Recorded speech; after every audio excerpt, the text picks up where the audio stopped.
White House Press Secretary Karoline Leavitt blasted CNN's Karoline Collins on Monday after the reporter had demanded evidence from President Trump. Collins questioned Leavitt about Trump's post on Truth Social, in which he made the case that some of Biden's last-minute pardons were void and vacant because they were allegedly signed using an auto pen without President Biden's knowledge. The Truth Social post from Trump reads, "The pardons that Sleepy Joe Biden gave to the Select Committee of political thugs and many others are hereby declared void, vacant, and of no further force or effect because of the fact that they were done by auto pen." From seeing how President Trump responded to finding out that Biden had no knowledge of the pardons, now let's see how Leavitt responded to getting confronted about it. Watch this. Was begging the question that I think a lot of journalists in this room should be asking about whether or not the former president of the United States, who I think we can all finally agree was cognitively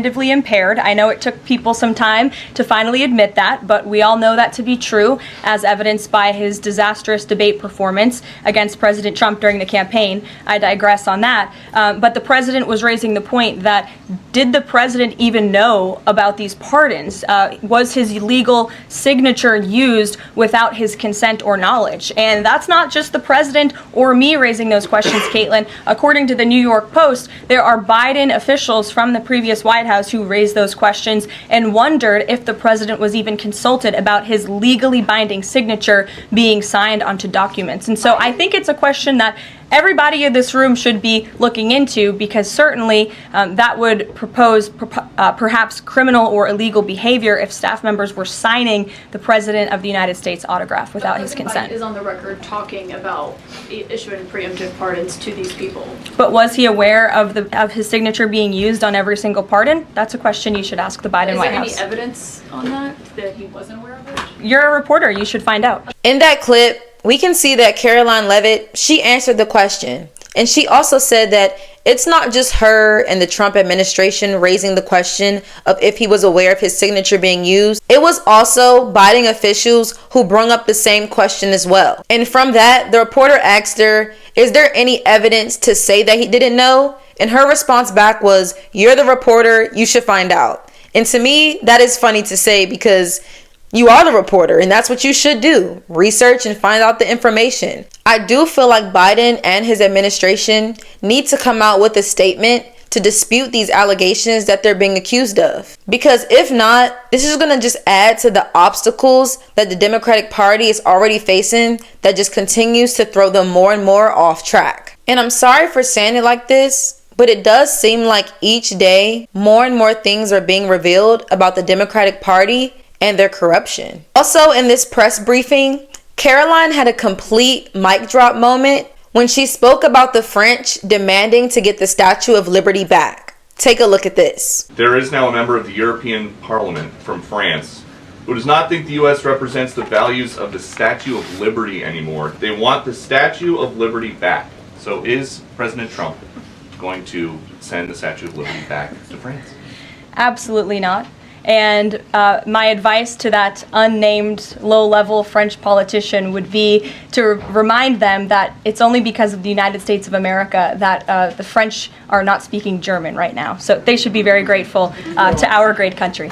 A reporter tells Karoline that the French are demanding back the Statue of Liberty because they're saying that the U.S. doesn't stand for liberty anymore, and they're not truly instilling those values. I will say though, for Karoline to come out and say this, it shows me that she's a bold lady. She doesn't care to say exactly how she's feeling on the matter. And regardless, you have to respect that. One of the main topics spoken at the briefing was about the current immigration policy and the legal battles over deportations. When asked about why the White House social media was posting immigrants being deported to a song, this is what she had to say. Look at this. Video I saw this morning set to the tune of, I believe, Closing Time, about deportations of illegal migrants.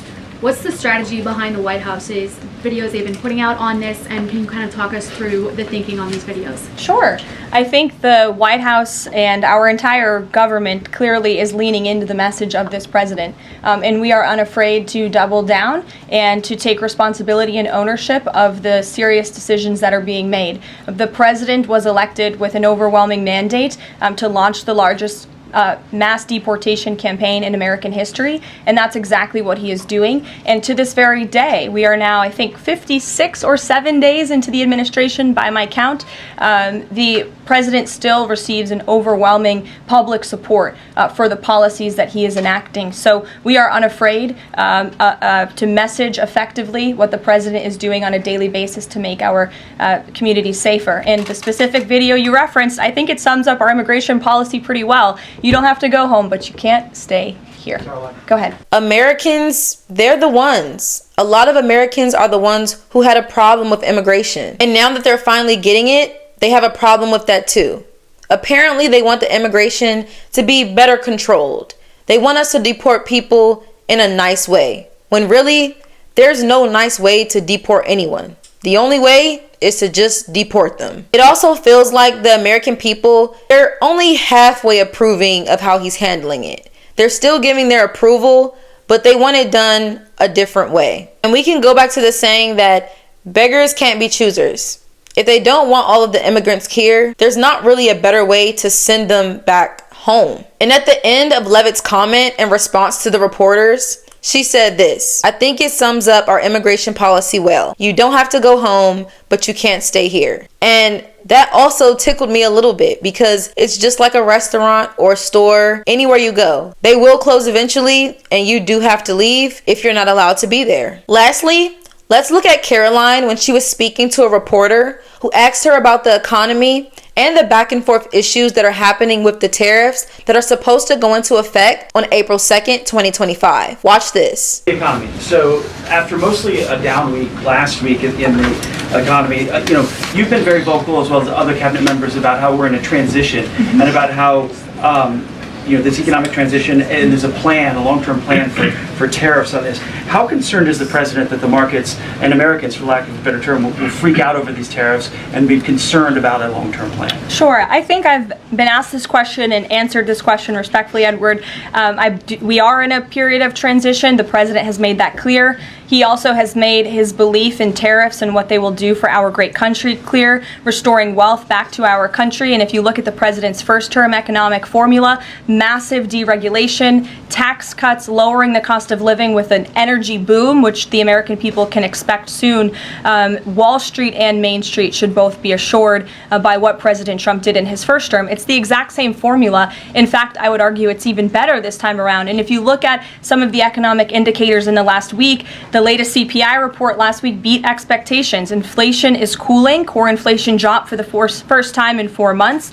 The national average of the price of gas is down 42 cents from 1 year ago. And there was also a new report out this morning about wholesale egg prices. They continue to fall. A dozen eggs are now $3.10 cheaper since January 24th. First, that's a 47% decrease overall. So I think the American people do have great reason to be optimistic about this economy. And as I've said repeatedly, it continues to be true. The administration has a whole of government effort to fix the economic mess created by Biden. So the president's pointed to that April 2nd tariff deadline, so to speak. Is the tariff back and forth sort of done now? We're just all looking towards April 2nd? Well, I think the president would tell you that all options are always on the table, and he's always ready to respond if he feels the United States is being unfairly treated by our allies and also our competitors around the world. In that video, to answer the reporter, Leavitt said that Trump's plan is to have a better life and country for Americans. His goal is mainly to restore wealth back to America. And he said he's going to do it. She shared that Trump's plan includes things like having tax cuts, lower cost of living, gas prices are down, egg prices have even went down by 47%. She also acknowledged that President Trump said that options are always on the table. They're always present concerning us and other countries, and if we're being put at an advantage or a disadvantage. And when asked about the tariffs, she basically said the tariffs are happening and that they're going to look forward to them on April 2nd. When the reporter asked about the back and forth with the tariffs, he wanted to know if it was done. I know a lot of people also want to know if the tariffs are done and they want them to be done. But the truth is, we've been being taken advantage of. Yes, people want to be on a good side of Canada, and that's great. But according to Leavitt, it shows that the tariffs are needed. And the only thing we can do is wait till they're in place and see what happens after. So how do you feel about Karoline Leavitt? What do you think of her responses? Do you think they were right to say? Or do you think she should have relaxed a little bit more? What is your opinions on everything that is happening? Feel free to comment down below. And I'll see you next time on KW Lawholic.